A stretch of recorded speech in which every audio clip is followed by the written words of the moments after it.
శిశు Mandir school first second class విద్యార్థులు మరియు హైందవ సోదరుల ఆధ్వర్యంలో గజ్వేల్ పట్టణంలో గీతా జయంతి ఊరేగింపు ఉత్సవాలు ఘనంగా నిర్వహించారు. సరస్వతి శిశు మందిర్ స్కూల్ నుండి శ్రీకృష్ణుని టెంపుల్ వరకు భారీ ర్యాలీ నిర్వహించారు. ఈ ఊరేగింపు ఉత్సవాలలో హైందవ సోదరులు గ్రూప్లో దాదాపు 1500 నుంచి 2000 మంది పాల్గొన్నారు.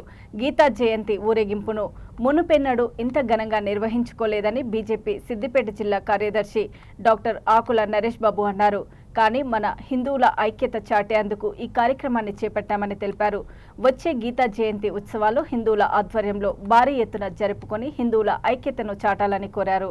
ఈ కార్యక్రమంలో శిశు మందిర్ పాఠశాల విద్యార్థులు, ప్రిన్సిపల్ హరీనా హైందవ సోదరులు పాల్గొన్నారు. నా బాబు నా పాప ఏదో దేశంలో ఉన్నారని గొప్పగా చెప్పుకోకండి, నా పిల్లలకి గీత వస్తుంది అని చెప్పండి. అది ఒక్కటి మనం చేయాల్సింది. మొన్న అల్లు అర్జున్ పాప తెలుగు శ్లోకం చెప్తే అందరం చప్పట్లు కొట్టాం. మరి మన పిల్లలు సెలబ్రిటీలు కాదా, మనం సెలబ్రిటీ కాదా? ఇది ఎందుకు మనం గుర్తించట్లేదు? మన పిల్లలకి మనం ఎలా నడిచి చూపిస్తే వాళ్ళు అదే నేర్చుకుంటారు. అందులో వాళ్ళని తప్పు పట్టేది లేదు.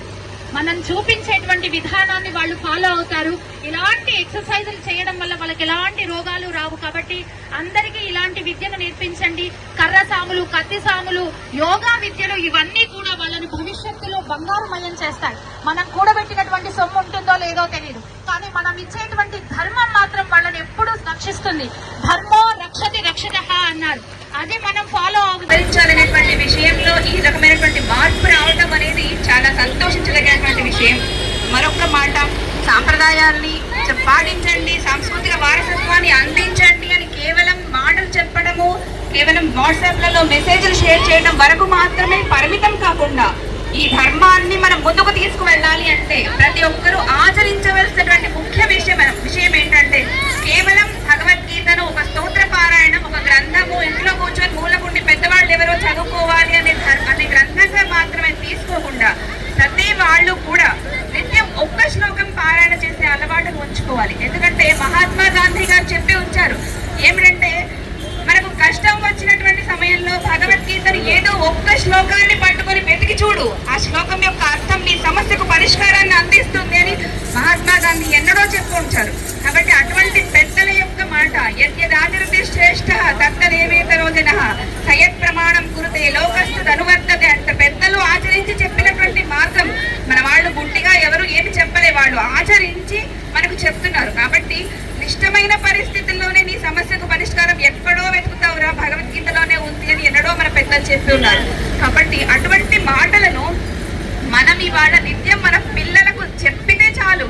ఎందుకంటే కర్మణ్యే వాధికారస్తే మా కర్మణ్యే వాధికారస్తే ఆ శ్లోకం ఏం చెప్తుంది అంటే ఇవాళ రేపటి పిల్లలకు తను చేస్తున్న పనిలో ఫలితాన్ని ఆశించి చేస్తూ అనేక నిస్పృహలకు లోనైపోతున్నటువంటి పరిస్థితులు ఇవాళ దాపరించాయి.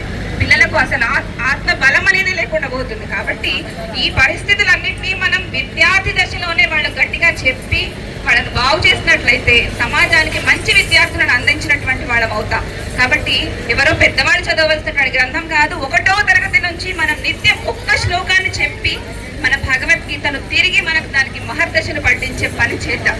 ఇది ప్రతి ఒక్కరి బాధ్యత, ప్రతి హిందూ బాధ్యత, ప్రతి మనిషి యొక్క మన హిందూ ధర్మంలో పుట్టిన ప్రతి ఒక్కరి బాధ్యతగా మనం తీసుకుని నడిచినట్లయితే చక్కటి సమాజాన్ని ముందు మనం సమాజానికి అందించిన వాళ్ళం అవుతాం. మన ధర్మాన్ని మనమే తిరిగి పునర్నిర్మాణం చేసుకున్న వాళ్ళం అవుతాం. ఒక పని నలుగురు కలిసి చేసుకోవడం ఇంటి నుంచే మొదలవ్వాలి. మనం చేసేటువంటి పని ఏదైతే ఉందో అది మన ఇంటి నుంచే మొదలవ్వాలి, మన ఇంట్లో ఉన్న పిల్లల నుంచే మొదలవ్వాలి. కాబట్టి ప్రతి ఒక్కళ్ళు భగవద్గీతను మీ ఇంట్లో ఉన్న పిల్లలు, పెద్దలు, నాయనమ్మలు, అమ్మమ్మలు మీ పిల్లలకు నేర్పించాలని ప్రతి ఒక్కడికి నమస్కరిస్తూ రిక్వెస్ట్ గానే చెప్తున్నా.